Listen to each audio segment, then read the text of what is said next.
Segundo aos Tessalonicenses, capítulo 1, do verso 9 até o 12.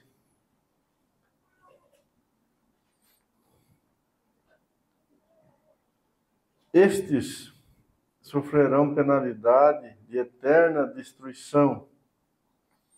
Paulo está falando do juízo, que haverá por ocasião da vinda do Senhor Jesus. E os ímpios, aqueles que não creram no Senhor, sofrerão, esse juízo, Então, estes sofrerão penalidade de eterna destruição, banidos da face do Senhor e da glória do seu poder, quando vier para ser glorificado nos seus santos e ser admirado em todos os que creram. Naquele dia, porquanto foi crido entre vós o nosso testemunho.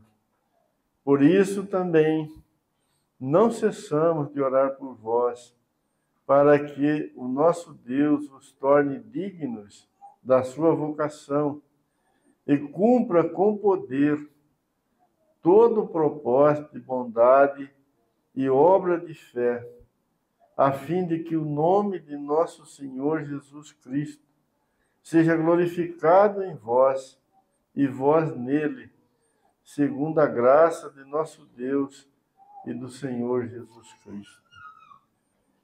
É Mateus, Evangelho de Mateus, capítulo 6.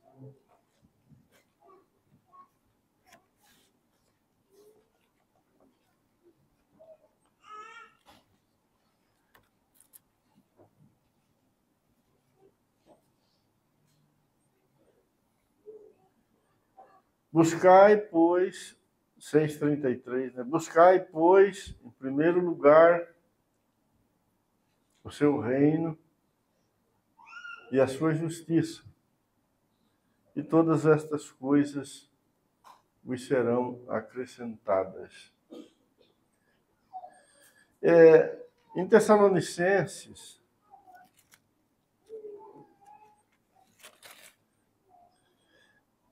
o apóstolo Paulo, pelo Espírito de Deus, ele consola o coração dos irmãos ali em Tessalônica, porque eles estavam passando por grandes dificuldades, Então ele consola o coração dos irmãos, fazendo com que eles se lembrassem da esperança que o povo de Deus tem em suas vidas, com relação a esse dia glorioso, quando o Senhor Jesus se manifestar, quando ele retornar.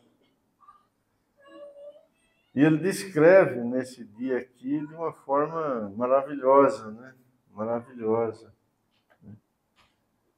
O Senhor, usando Paulo, diz que quando, o Senhor vier, ele virá para ser glorificado nos seus santos. E também para ser admirado em todos os que creram naquele dia. Isso aqui é algo para fazer nosso coração ficar assim, aquecido, com o fogo dos céus.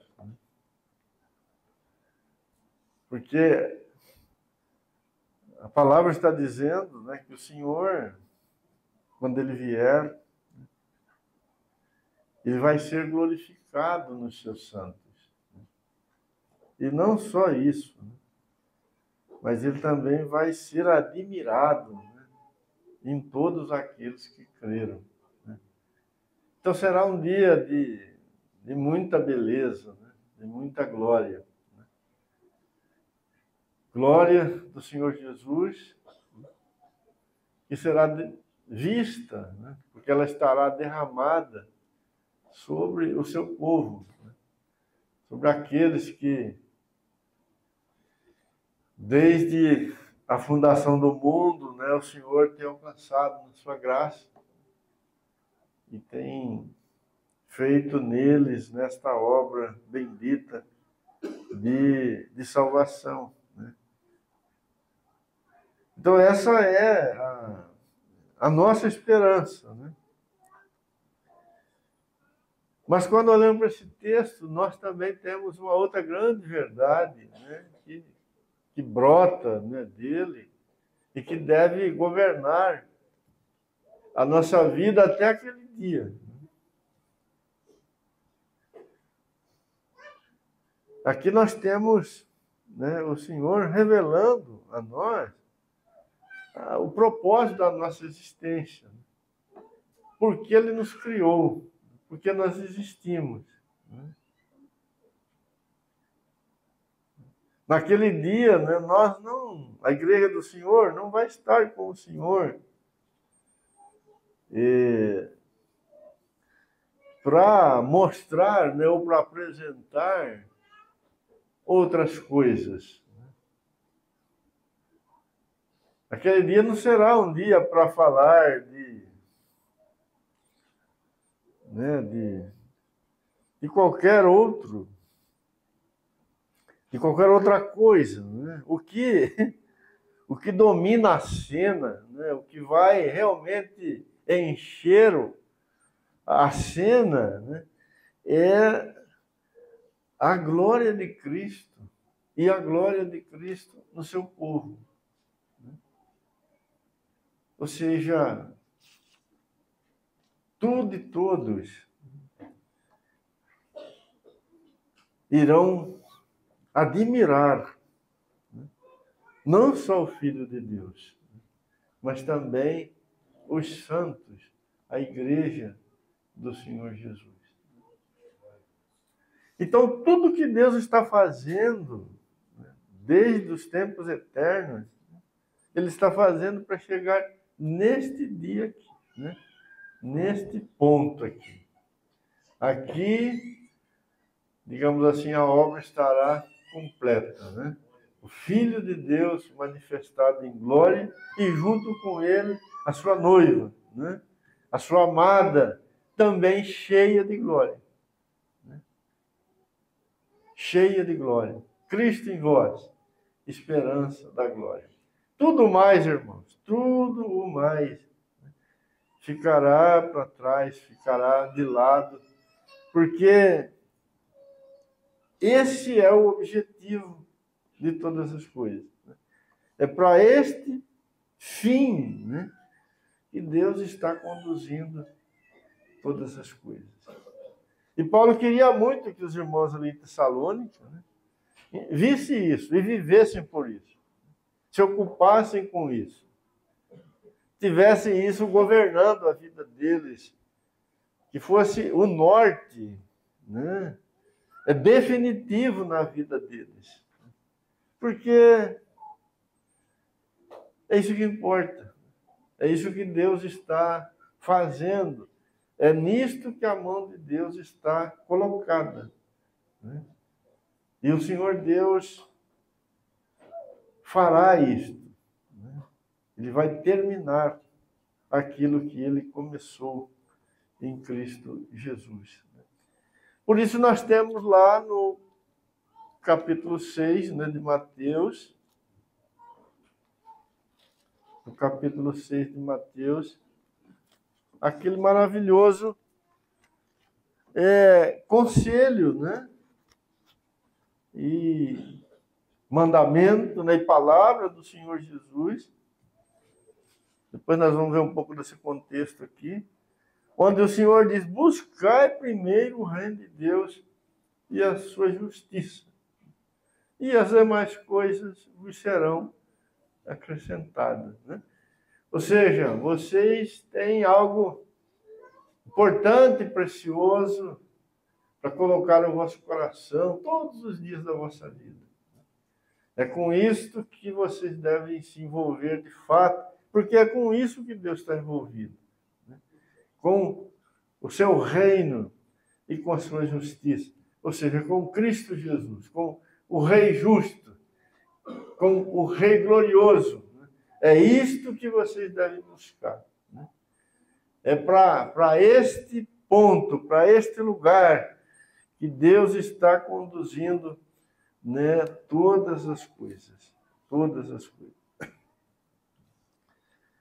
Guarda isso aí, irmãos, e vamos ver outras coisas importantes, né, para depois a gente retomar este pensamento, né, esta verdade.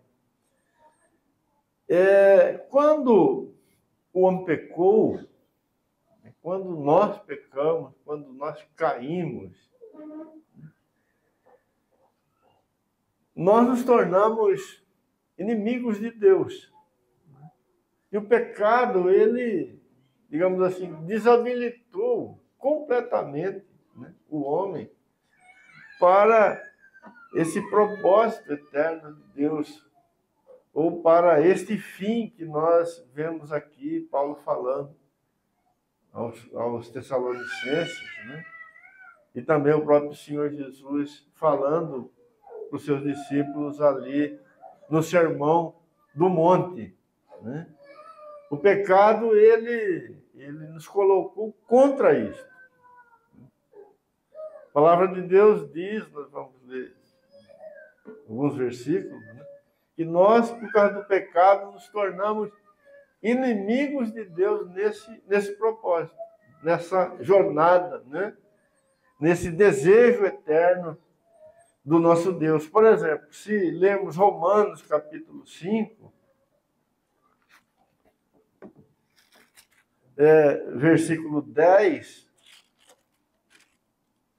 está escrito assim: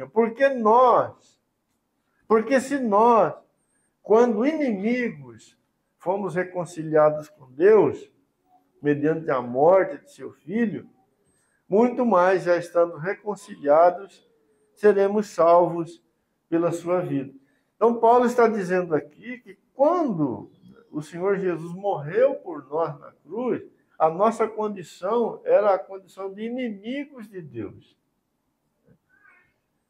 Estávamos contra isto, contra o desejo eterno de Deus, contra o Senhor Deus em seus caminhos eternos. Se havia algo que o nosso coração, como homem, não desejava, né, era isso que nós lemos lá em 2 Tessalonicenses, capítulo 1, versículo 9, né? Que as coisas terminassem daquele jeito. Nos tornamos inimigos do Senhor, completamente inimigos do Senhor, né? Em Colossenses, um pouquinho aí para frente, no capítulo 1, Paulo repete essa verdade, né? Ele fala um pouquinho diferente, Colossenses 1, 21. Ele diz assim: e a vós outros também, que outrora éreis estranhos e inimigos no entendimento pelas vossas obras malignas, né? Então a palavra que está dizendo que todo homem, antes de ser salvo por Cristo e em Cristo, na condição de pecador, né, ele é inimigo de Deus no seu entendimento. Ou seja, o que seu coração pensa, deseja, né, em sua vontade, em seus caminhos, o homem é completamente inimigo de Deus. Enquanto ele permanece no seu pecado, ele não tem nenhuma amizade com Deus, ele não tem nenhum interesse naquilo que é para a glória de Deus. Pelo contrário, ele é adversário de Deus, né? Todos os homens, todos nós que estamos aqui e fomos alcançados por Cristo Jesus, nascemos neste lugar, nesse estado, né? E se ainda o Senhor não resgatou a nossa vida, se Ele ainda não nos salvou, nós estamos ali, nós permanecemos ali, porque essa é a condição do pecador. Enquanto o homem está debaixo de seus pecados, ele é adversário de Deus, ele é inimigo de Deus. Mas não é uma inimizade ignorante, né? Não é uma inimizade sem causa, não, ela tem causa. O homem está contra o quê? Ele está contra, né, a glória de Deus em Cristo Jesus. Ele está contra aquilo que Deus está fazendo desde a eternidade para a glória do Senhor Jesus. Ele é adversário de Deus nisso. No capítulo 4 de Efésios, um pouquinho para trás, no versículo 18, Paulo disse assim, acerca do homem, enquanto em seus pecados, né? Que ele está obscurecido de entendimento, alheios à vida de Deus, por causa da ignorância em que vive, pela dureza do seu coração, os quais, tendo se tornado insensíveis, se entregaram à dissolução para, com avidez, cometerem toda sorte de impureza. Então, o homem, em seus pecados, ele está obscurecido em seu entendimento e ele está alheio à vida de Deus, porque ele vive numa completa ignorância. Então, é um inimigo feroz, né? E que ignora completamente o coração de Deus, o desejo santo de Deus, o propósito, né, eterno de Deus. E se o Senhor Deus não tivesse compadecido do homem, não tivesse tido misericórdia do homem, se ele não estivesse vindo, né, para resgatar o homem, jamais o homem sairia deste lugar. Ele permaneceria aí eternamente, né, como inimigo de Deus, separado de Deus para todo sempre. No capítulo 5 da segunda carta de Paulo aos Coríntios,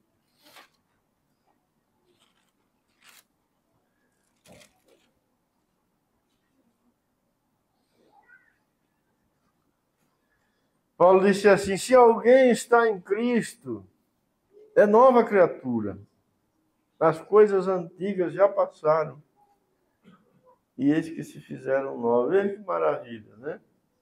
Deus, na sua graça eterna, ele fez o homem de novo. Né? Ele não melhorou o homem, ele não fez um reparo no homem, né? Não, ele matou esse homem inimigo, esse homem adversário, colocando esse homem em Cristo na cruz, né? E fez um novo homem, né? Uma nova criação, uma nova criatura. Né? Alguém que, ao invés de ser inimigo de Deus, né, agora vai ser seu filho, né? Filho por adoção. Vai estar cheio do seu Espírito Santo, né? Alguém que andará, né, na sua presença, alguém que terá dentro dele a vida de Deus, a vida eterna, alguém que vai chamar esse Deus que outrora inimigo, agora vai chamar ele de Abba, Pai.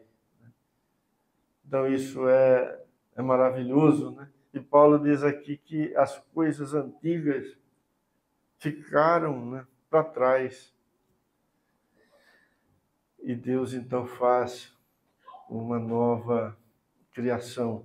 No capítulo 6, aí, segundo aos Coríntios mesmo, capítulo 5, né, verso 18, e depois 3 versículos no capítulo 6, Paulo disse assim: ora, tudo provém de Deus, que nos reconciliou consigo mesmo, por meio de Cristo, e nos deu o ministério da reconciliação. Veja que esse novo homem, né, agora ele não é inimigo de Deus, ele é reconciliado com Deus, né? Ele é amigo de Deus, né? Então, se você está em Cristo, você é amigo de Deus. A inimizade, ela foi removida. Verso 19, a saber que Deus estava em Cristo, reconciliando consigo o mundo, não imputando aos homens as suas transgressões, e nos confiou a palavra da reconciliação, de sorte que somos embaixadores em nome de Cristo, como se Deus exortasse por nosso intermédio. Em nome de Cristo vos rogamos que vos reconcilieis com Deus. Ou seja, Deus em Cristo ainda chama, né, os homens para esta reconciliação. Ele ainda não completou o número daqueles que deixarão a condição de inimigos, né, para se tornarem amigos de Deus. Isso é maravilhoso, né? E Paulo diz, olha, nós somos embaixadores disso. Mas se você está em Cristo, irmão, você é um embaixador disso. Você pode e deve dizer aos homens que estão longe do Senhor, que o Senhor, na sua graça, está chamando o homem para esta reconciliação em Cristo. Aquele que não conheceu o pecado, ele o fez pecado por nós, para que nele fôssemos feitos justiça de Deus. E nós, na qualidade de cooperadores com ele, também vos exortamos a que não recebais a graça de Deus em vão, porque ele diz, eu te ouvi no tempo da oportunidade e te socorri no dia da salvação. Eis agora o tempo sobremodo oportuno, eis agora o dia da salvação. Então, a reconciliação ainda está acontecendo, né? E a palavra de Deus diz que hoje é o dia da reconciliação, agora, né? Porque quando o Senhor voltar, esse tempo, esse dia, ele será encerrado, né? Mas o Senhor ainda não retornou. Então o Senhor ainda está chamando aqueles que nasceram como inimigos de Deus, para que sejam feitos, né, em amigos de Deus por meio de Cristo Jesus, porque o Senhor morreu, derramou seu sangue, né, para que essa salvação fosse derramada, né, sobre os homens, né? O apóstolo Pedro, quando ele fala desta obra que Deus fez, ele fala olhando para ela de vários ângulos, né? E eu queria destacar um aqui, na primeira carta de Pedro, capítulo 1, versículo 18, Pedro fala que o Senhor nos comprou, capítulo 1, verso 18, nos comprou para Ele mesmo, né? Sabendo que não foi mediante coisas corruptíveis, como prata ou ouro, que fostes resgatado do vosso fútil procedimento que vossos pais vos legaram. Ou seja, na condição de filhos de Adão, né? A nossa vida era fútil, ela não tinha nenhum valor. Ela não era para Deus, ela não era para a glória de Deus.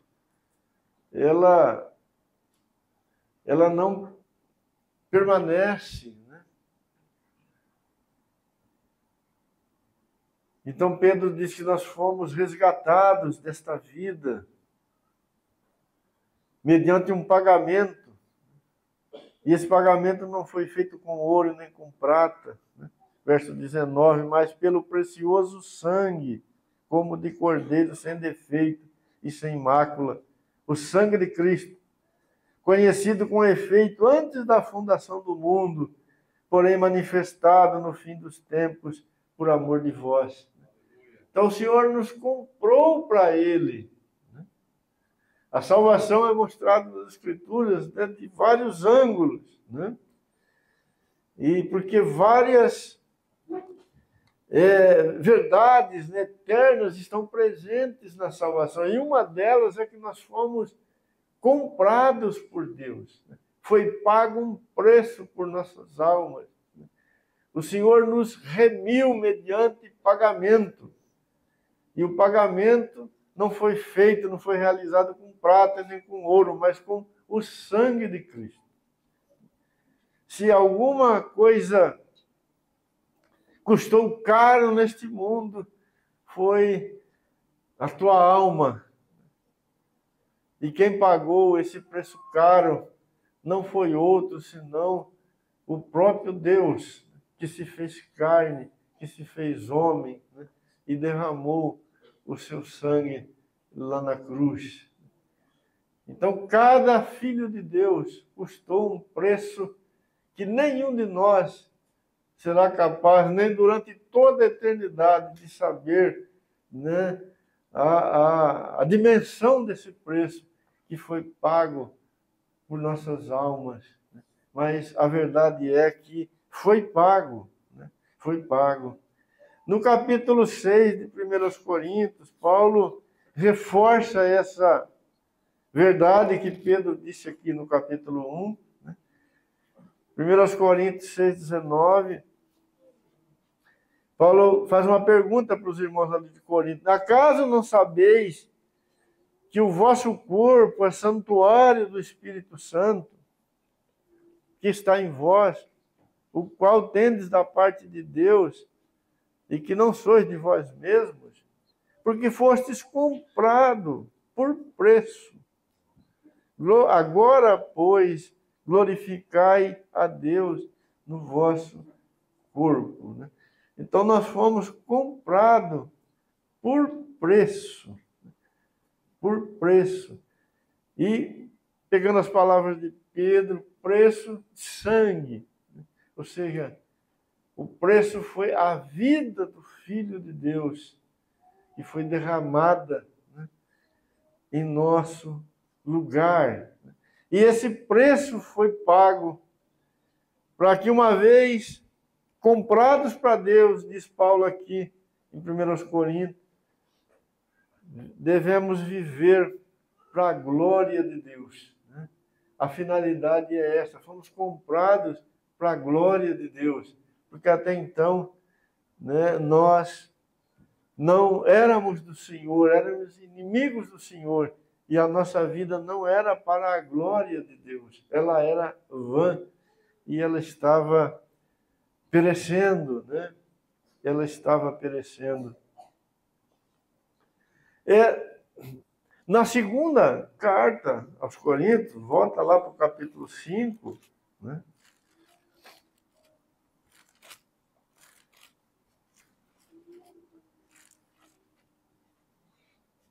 Paulo queria que os irmãos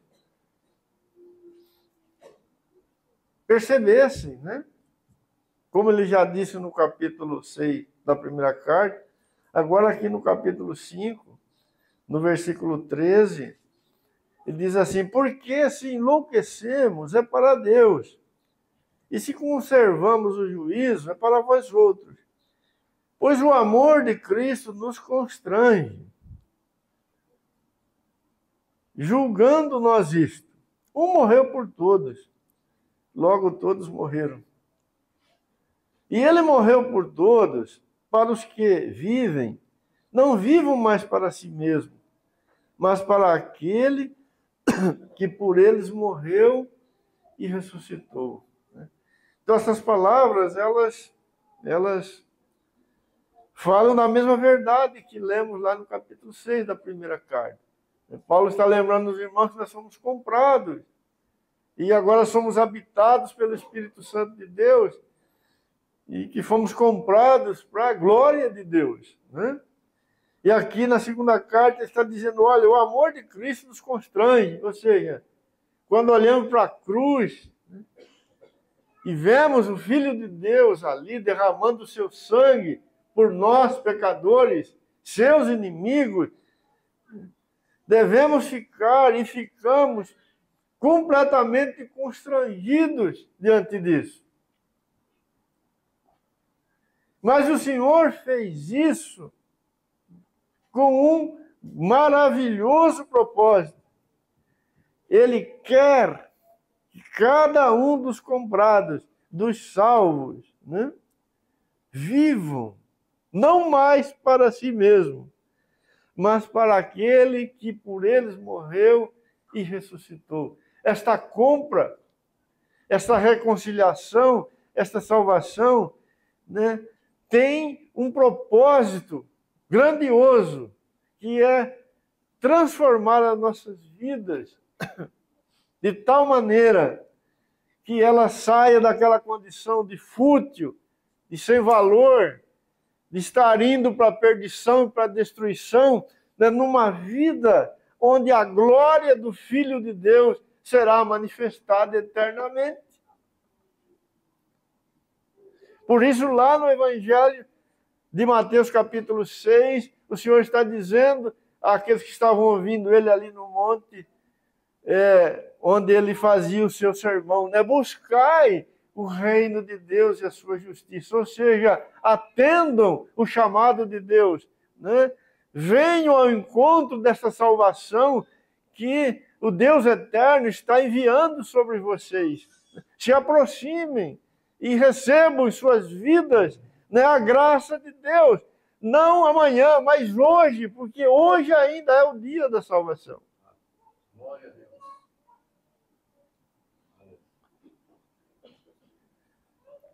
Então esta é a obra que Deus está realizando. Deixa eu ler até o versículo 17, né? Eu li até o 15. Assim que nós, daqui por diante, a ninguém conheçamos segundo a carne. E se antes conhecemos Cristo segundo a carne, já agora não conhecemos deste modo. E assim, se alguém está em Cristo, é nova criatura. As coisas antigas já passaram, e eis que se fizeram novas. Né? Glórias a Deus por isto. Glórias a Deus por isto. No capítulo 1 do livro de Atos, no versículo 8, quando o Senhor Jesus está retornando, né, os céus, ele fala algo maravilhoso para aquele pequeno grupo de salvos, né, que estavam em torno dele ali em Betânia. Eram cerca de 120 mil, ou, aliás, 120 irmãos, né? Então, quando o Senhor, diante do Senhor, né, subir aos céus, ele disse assim para aqueles irmãos: mas recebereis poder ao descer sobre vós o Espírito Santo, e sereis minhas testemunhas, tanto em Jerusalém, como em toda a Judéia, em Samaria e até os confins da terra. Veja que esta foi a missão, né, que Jesus deu para a sua igreja, e ele deu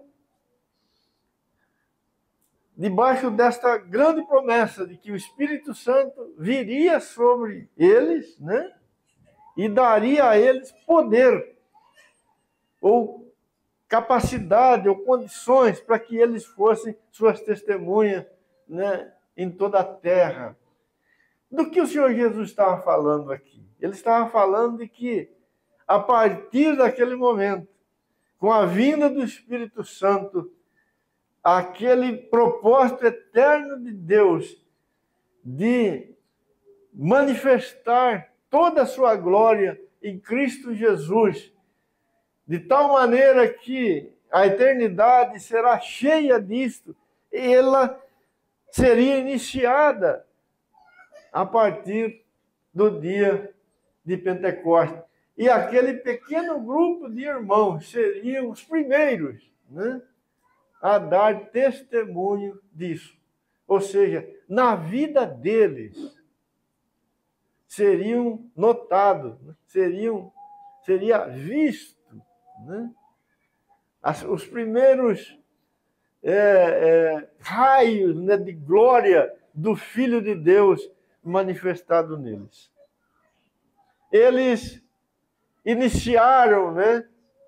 Eles foi a primeira turma, né?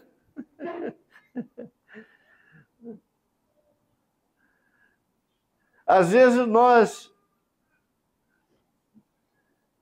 erramos achando que o Senhor estava falando apenas de pregar o Evangelho, né? Mas Ele estava falando algo muito maior do que isso. Vocês serão minhas testemunhas.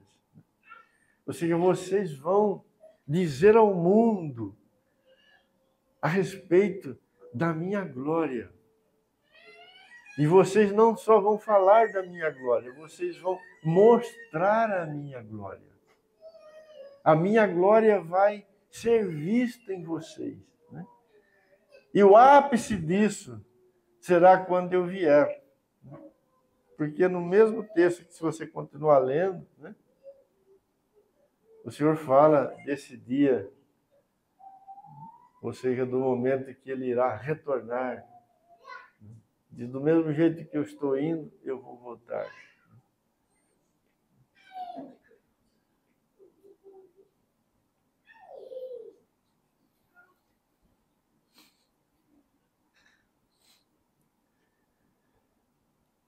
Paulo, ele entendeu muito bem isso. Ele viu com uma clareza que poucos, com certeza, tiveram depois dele, né?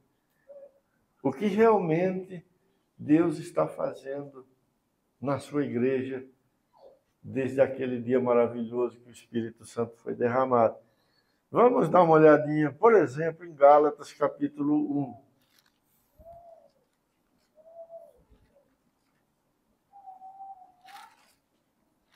Gálatas capítulo 1, versículo 16 e 17. Vou ler o 15 também, ó. Quando, porém, ao que me separou antes de eu nascer e me chamou pela sua graça, e aprouve revelar seu Filho em mim, para que eu o pregasse entre os gentios, sem detença, não consultei carne e nem sangue. Então, Paulo está falando da sua conversão, do seu chamado, ou no dia em que Deus alcançou a sua vida. Ele fala que Deus mesmo, né, resolveu revelar seu Filho nele. E não só isso, mas que ele também pregasse ou anunciasse o Senhor Jesus. Então, Paulo sabia que, ao mesmo tempo que ele falava, ele deveria ser uma vitrine. Que, ao mesmo tempo que ele falava, ele deveria ser um quadro, ele deveria ser um painel, aonde o Filho de Deus, de alguma maneira, pudesse ser visto pelos homens. Porque esse é o nosso destino eterno, irmão. É para este lugar que o Senhor Deus está levando as nossas vidas. E na eternidade isso será pleno. A eternidade inteira vai acontecer em torno disso. Vamos admirar o Senhor, mas a glória dele também estará na nossa vida.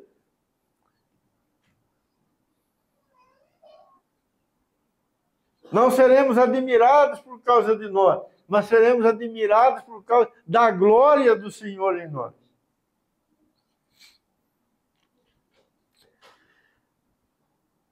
Na carta que Paulo escreveu aos Efésios, no capítulo 3, vamos um pouquinho para frente, veja o que ele fala. Verso 8. A mim, o menor de todos os santos, me foi dada esta graça de pregar aos gentios o evangelho das insondáveis riquezas de Cristo e manifestar qual seja a dispensação do mistério, desde o século oculto em Deus que criou todas as coisas, para que pela igreja a multiforme sabedoria de Deus se torne conhecida agora dos principados e potestades dos lugares celestiais, segundo o eterno propósito que estabeleceu em Cristo Jesus, nosso Senhor, pelo qual temos ousadia e acesso com confiança, mediante a fé nele. Portanto, vos peço que não desfaleçais nas minhas tribulações por vós, pois nisso está a vossa glória. Então, Paulo fala aqui que havia, e há um mistério escondido desde os séculos, escondidos por Deus que criou todas as coisas. E o que estava escondido? É esse Cristo glorioso, estas insondáveis riquezas do Filho de Deus, que Deus quis revelar, e quis revelar para a sua glória, porque Deus é glorificado aqui. Deus é glorificado na face de Cristo Jesus. Deus não é glorificado em outro lugar, ele é glorificado aqui, no seu Filho. E isso estava escondido. Escondido pelo próprio Deus, mas chegou a hora disso ser revelado, disso ser tornado conhecido. E não só neste mundo, entre os homens, mas Paulo vai dizer que também nos céus, na presença dos principados e também das potestades nos lugares celestiais, segundo um eterno propósito que estabeleceu em Cristo Jesus. Então o Senhor Deus ainda está se revelando também nos céus, em Cristo Jesus. Mas ele está fazendo isso usando a igreja, porque no verso 10 ele diz, para que pela igreja a multiforme sabedoria de Deus se torne conhecida. Virá sobre vocês o Espírito Santo e vocês serão minhas testemunhas. Ou o lugar aonde o Filho de Deus será mostrado nesta terra, nesse tempo. E eternamente. É para isso que nós existimos, irmãos. É para isso que nós fomos criados. Para refletirmos a glória do Filho de Deus.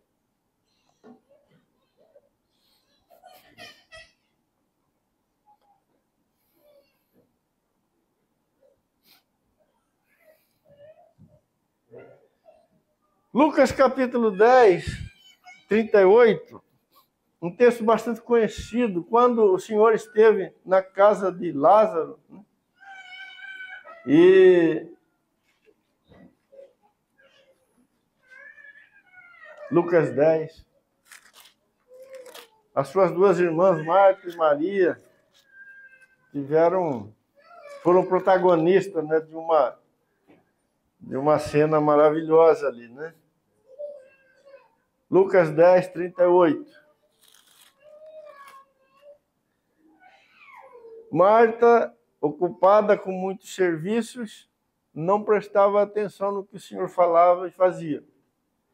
Mas Maria deixou as demais coisas de lado e ficou prostrada aos pés do Senhor, totalmente interessada e ocupada com ele, Deixa eu ler esses versículos para os irmãos. Indo eles de caminho, entrou Jesus num povoado, E certa mulher chamada Marta hospedou na sua casa. Tinha ela uma irmã chamada Maria, e esta aquedava-se assentada aos pés do Senhor e ouvia-lhes os ensinamentos.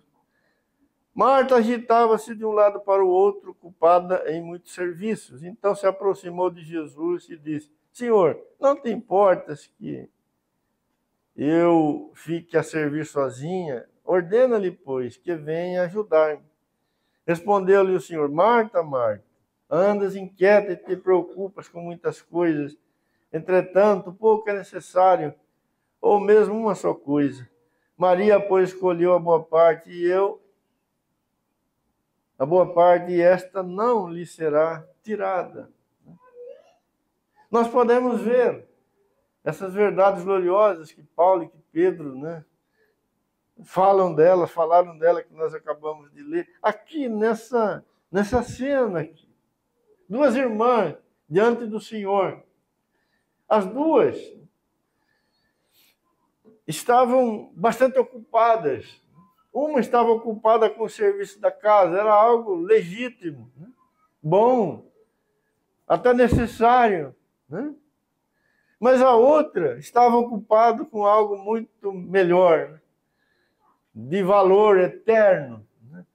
Ela estava realmente ocupada com aquilo que importa. Ela estava aos pés do Filho de Deus. E ela esqueceu do resto.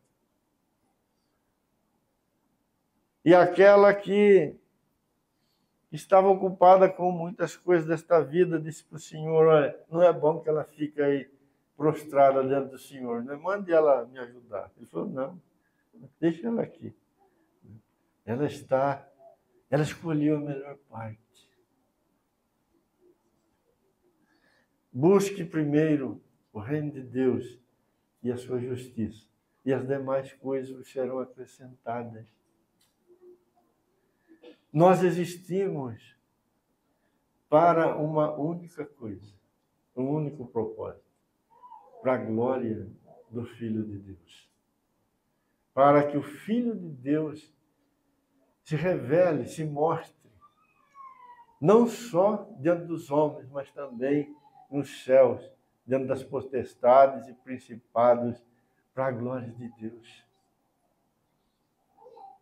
Existem muitas coisas lícitas, boas e necessárias nesta vida, mas elas não são a razão da nossa existência.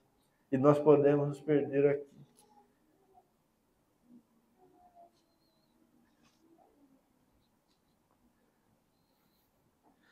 Quando o Senhor Jesus usa João, lá no livro do Apocalipse, e exorta aquelas 7 igrejas da Ásia, ele exorta a igreja de Éfeso por esse pecado. Vamos dar uma olhadinha lá rapidamente. Apocalipse, capítulo 2. A igreja estava em Éfeso, estava servindo o Senhor, fazendo muitas coisas boas. Coisas que o Senhor mesmo estava aprovando. Mas ela tinha um grande problema. Apocalipse, capítulo 2. Verso 1. Ao anjo da igreja em Éfeso escreve: estas coisas diz aquele que conserva na mão direita as 7 estrelas, que anda no meio dos 7 candeeiros de ouro. Conheço as tuas obras, tanto o teu labor como a tua perseverança, e que não pode suportar homens maus, e que puseste a prova os que a si mesmos se declaram apóstolos e não são, e os achastes mentirosos. E tens perseverança, e suportastes provas por causa do meu nome, e não te deixaste esmorecer. Veja que maravilha, Quantas coisas, quantas obras, de grande valor havia ali em Éfeso. Eles estavam ocupados com coisas importantes. Mas veja o verso 4. Tenho, porém, contra ti que abandonaste o teu primeiro amor. Lembra-te, pois, de onde caíste, e arrepende-te, e volta à prática das primeiras obras. E se não venho a ti e removerei do seu lugar o teu candeeiro, caso não te arrependas. O que a igreja de Éfeso tinha perdido, estava perdendo o seu primeiro amor. Ou seja, aquilo que deve governar as nossas vidas, ou as obras das obras. Aquilo que realmente vai permanecer eternamente. O grande motivo, a grande razão de nós fazermos qualquer coisa aqui nesta vida, que o Senhor Jesus chama aqui do primeiro amor. O que ele chamou lá no monte, na sua pregação: buscai em primeiro lugar o reino e a justiça. Os irmãos ali em Éfeso estavam ocupados, né, com tantas coisas, mas me parece que a principal, que era mostrar o Filho de Deus, ou ser a sua testemunha ali naquele lugar, estavam um tanto comprometidos. Aquilo que Paulo falou aos irmãos de Corinto, ele morreu na cruz por todos, para que os que vivem não vivam mais para si, mas para aquele que por eles morreu e ressuscitou. Nós podemos estar envolvidos, né, com muitas coisas boas, nobres, dignas, legítimas e ordenada por Deus para a nossa vida aqui nesse mundo. E perdemos o principal, que é buscar primeiro ser na terra esse quadro, esse painel, aonde o Filho de Deus pode ser observado na nossa vida. Não é difícil a gente perceber isso na história da igreja, na vida de muitos que deixaram o seu legado, né? Que foi um bom testemunho, mas que também não foi um bom testemunho, dependendo de quem a gente buscar para colocar como exemplo, como modelo. Às vezes há uma grande preocupação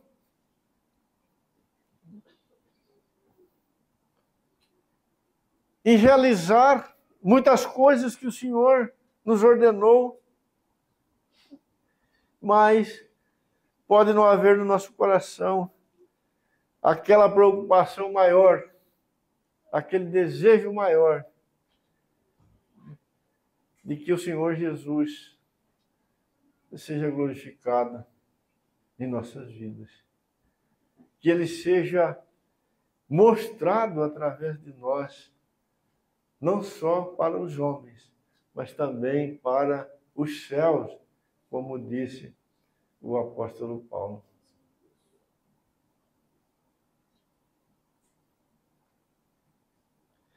No Evangelho de Mateus, capítulo 3, versículo 17, o Senhor Jesus está sendo batizado, e quando ele sai das águas,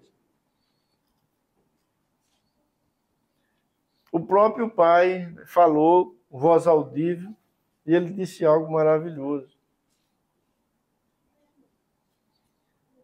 E eis que uma voz do céu que dizia: este é o meu Filho amado, em quem me comprazo.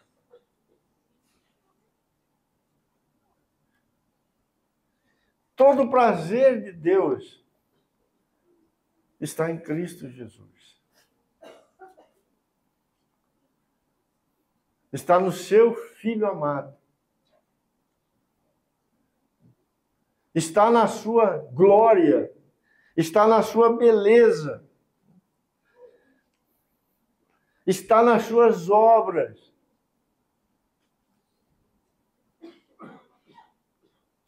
É com isso que Deus está envolvido. Quando Paulo fala que as belezas de Cristo, as insondáveis belezas de Cristo estavam escondidas desde os tempos eternos, isso significa que o prazer de Deus, a alegria de Deus estava escondida. Ela não havia se manifestado. Ou seja, naquilo que dá prazer para o coração de Deus, ainda não havia se manifestado. Não havia acontecido. Mas vem o Senhor, Ele se manifesta. E o próprio Deus dá testemunha aqui. Aí está o meu filho, em quem eu tenho todo o meu prazer. Agora a minha alegria se manifestou. Era como se Deus estivesse dizendo, aquilo que alegra o meu coração, agora está aqui revelado, mostrado. Chegou esse tempo.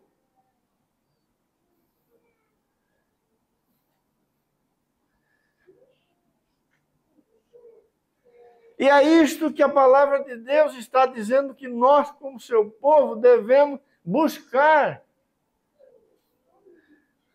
Quando o Senhor Deus deu os 10 mandamentos, qual foi o primeiro mandamento?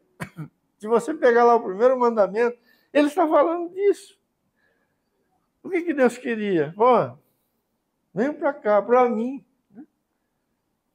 Eu sou a razão de tudo.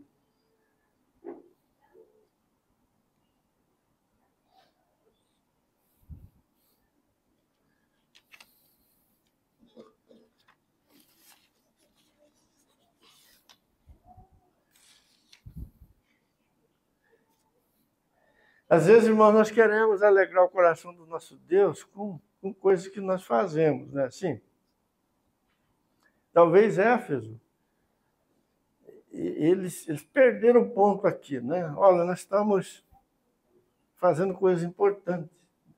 Estamos dando testemunho do seu nome, estamos sendo zelosos da doutrina, nós estamos sendo perseguidos, estamos sendo perseverantes, né? Nós estamos muito empenhados, envolvidos. Marta estava lá cozinhando, correndo, preparando comida, né, pensando nos irmãos que estavam ali. Ela queria colocar coisas sobre a mesa, não era assim?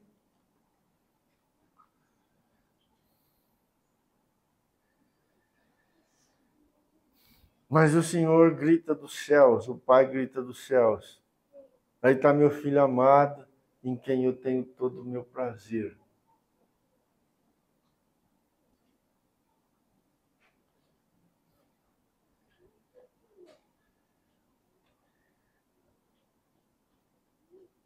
A alegria de Deus, o seu povo, está em ver no seu povo o seu filho.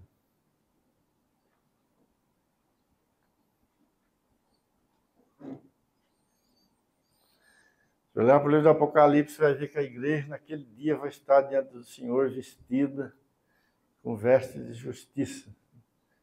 E vestes que foram dadas a ela. Ou seja, o próprio Filho de Deus está vestindo a sua igreja.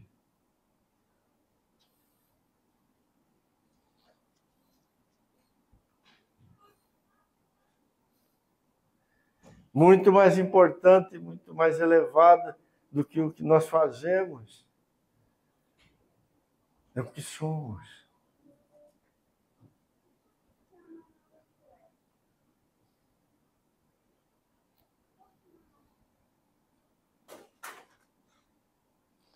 Volte para o capítulo 6 de Mateus, nós já vamos indo para o final. Eu quero chamar a atenção dos irmãos para algumas coisas aqui, de uma forma assim, um pouco mais prática.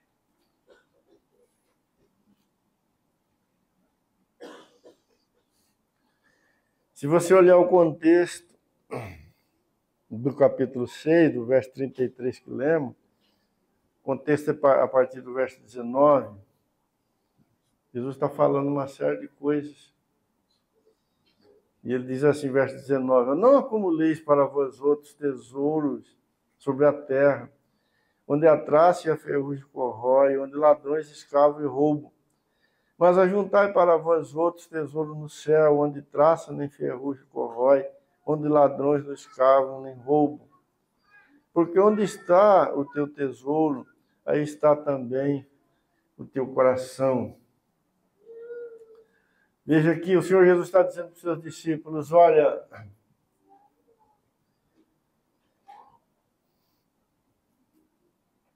vocês serão ganhos, né, para a eternidade. A vossa vida, a partir de agora, vai ser orientada para a eternidade. Vocês serão tirados deste mundo que perece e serão conduzidos para a eternidade. Ou seja, para aquilo que Deus tem preparado, né, desde antes da criação do mundo. Versículo 22. São os olhos lâmpada do corpo, e se os teus olhos forem bons, todo o teu corpo será luminoso. Se, porém, os teus olhos forem maus, todo o teu corpo estará em trevas. Portanto, caso a luz que em ti há sejam trevas, que grandes trevas serão. Né? Então, Jesus estava dizendo para aqueles irmãos, né, que chegou a hora de ter os olhos abertos, eles seriam iluminados, eles não seriam deixados nas trevas, eles veriam as obras de Deus, o caminho de Deus, a vontade de Deus, o que o Senhor Deus está fazendo.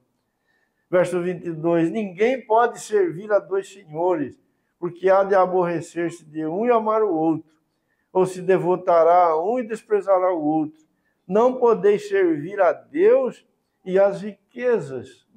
Até então, eles serviam...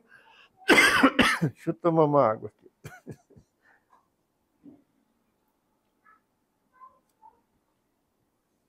Eles estavam servindo, né, de alguma forma, as riquezas, as coisas desta vida. Né? Mas chegou o tempo de verdadeiramente servir a Deus, ou fazer a vontade de Deus. E não seria possível viver nos dois mundos, ou servir os dois senhores, ou ter dois propósitos na vida, dois corações, né? Seria necessário essa separação. Verso 25. Por isso vos digo, não andeis ansiosos pela vossa vida, quanto ao que haveis de comer ou beber, nem pelo vosso corpo, quanto ao que haveis de vestir. Não é a vida mais do que o alimento e o corpo mais do que as vestes? Observai as aves dos céus, não semeiam, nem colhem, nem ajuntam em celeiro. Contudo, o vosso Pai Celeste as sustenta. Porventura não valei vós muito mais do que as aves? Qual de vós, por ansioso que esteja, pode acrescentar um côvado ao curso da sua vida? E por que andais ansiosos quanto ao vestuário? Considerai como crescem os lírios do campo, eles não trabalham nem fiam. Eu, contudo, vos afirmo que nem Salomão, em toda a sua glória, se vestiu como qualquer deles. Ora, se Deus veste assim a erva do campo, que hoje existe e amanhã é lançada no forno, quanto mais a vós outros, homens de pequena fé. Portanto, não vos inquieteis dizendo que comeremos, que beberemos, ou com que nos vestiremos, porque os gentios é que procuram todas estas coisas. Pois vosso Pai Celeste sabe que necessitais de todas elas. Veja como o Senhor Jesus conduziu, né, os seus ouvintes até esse ponto. Ele diz, vocês até hoje têm vivido desta maneira, completamente equivocados. Vocês têm vivido nas trevas, né? Vocês têm servido outro senhor. Vocês têm lutado por um tesouro que vai ser destruído por ferrugem, né, e por traças aqui deste mundo. E o vosso coração tem andado cansado e pesado, porque vocês têm procurado o tempo todo estas coisas. Vocês existem até aqui, e até aqui estão ocupados, né, com estas coisas. Esta é a razão da vossa existência. E isto é trágico, né? Isso terminará mal, isso é uma calamidade. Isto não é para a glória de Deus, isso será a vossa desgraça.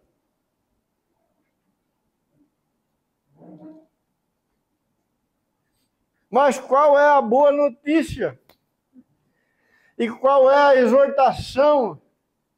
E qual é a palavra do Senhor Jesus para os seus ouvintes naquele dia e para todos nós?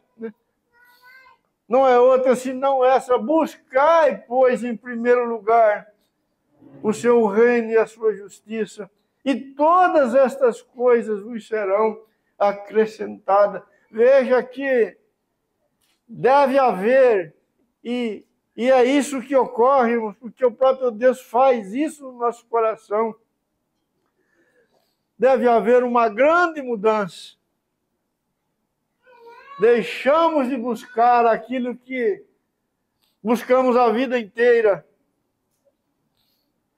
e entregamos os cuidados dessa busca antiga completamente nas mãos do Senhor. E assumimos sobre nós uma outra busca, agora santa, gloriosa, para a qual nós fomos salvos, para a qual nós existimos.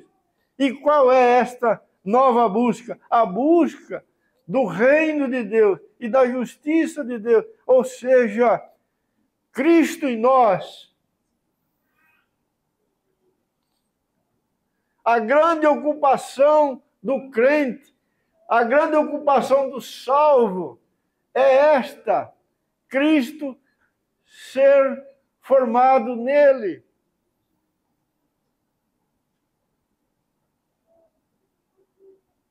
Esse é o nosso trabalho. É com isso que devemos gastar a nossa vida, porque é com isso que Deus se alegra. É nisso que Ele tem o seu prazer.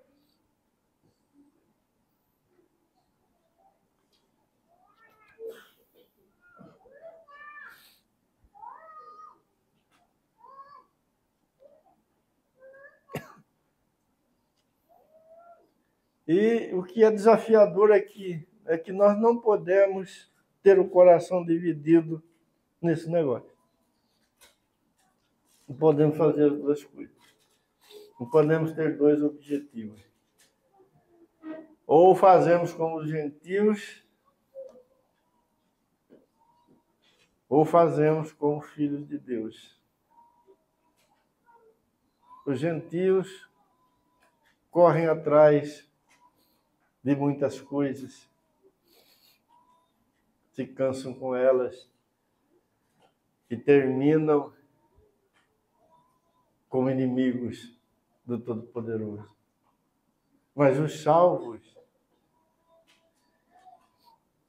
eles dormem pensando nisso, eles levantam pensando nisso, eles comem pensando nisso, eles trabalham pensando nisso. Eles crescem pensando nisso, eles envelhecem pensando nisso, eles morrem pensando nisso. Ou seja, que a glória do Senhor Jesus seja vista nele.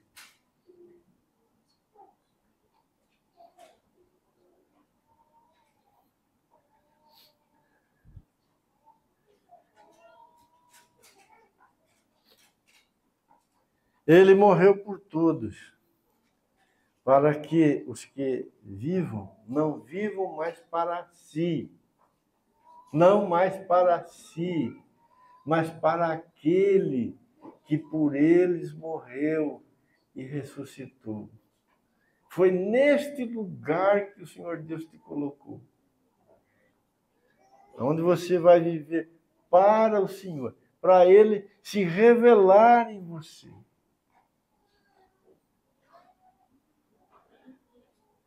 Irmãos, tem muitos crentes que o grande propósito da sua vida é ir para o céu. Por que você é crente? É porque eu quero ir para o céu. Eu também quero ir para o céu. Mas o nosso chamado é muito mais do que isso. Eu sou crente porque eu quero ser abençoado. Amém. Mas o Senhor me chamou para muito mais do que isso. Ele me chamou para algo que não pode ser superado por nada. Ele me chamou para revelar a glória do Filho de Deus em mim. Oh, amado, entenda isso por misericórdia.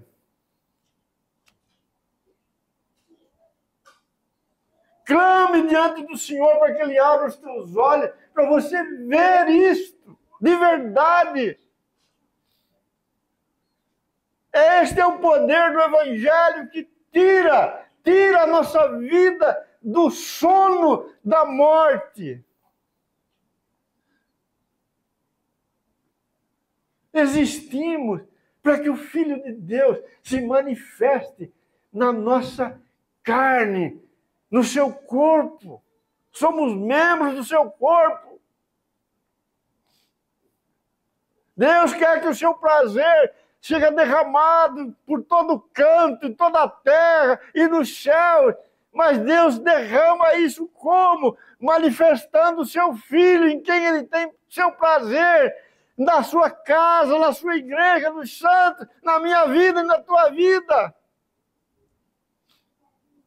Não, mas eu preciso comer, eu preciso beber, eu preciso vestir, eu preciso ganhar dinheiro, eu preciso acumular isso, eu preciso acumular aquilo. Amado, você vai morrer, isto vai virar traça. O que vai permanecer eternamente é a glória do Senhor Jesus na sua vida.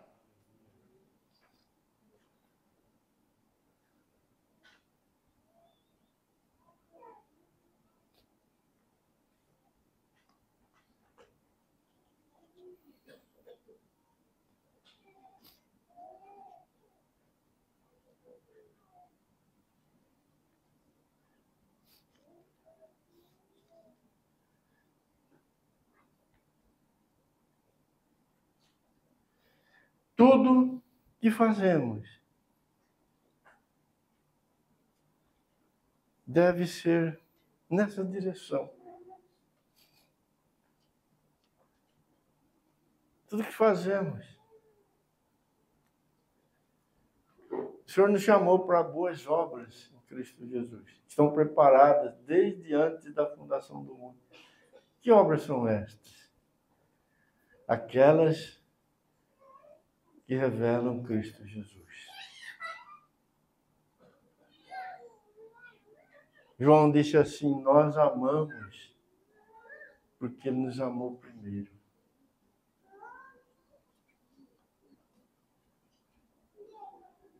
Porque Ele nos amou primeiro.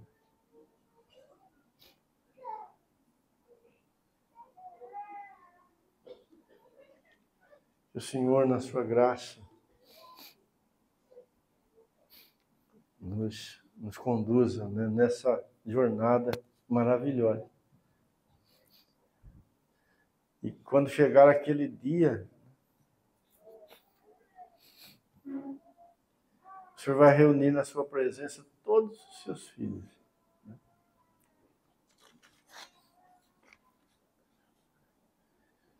Aqueles que estiveram, né, contemplando a sua face e foram transformados, como Paulo disse, segundo aos Coríntios, capítulo 3, né, foram transformados na sua semelhança.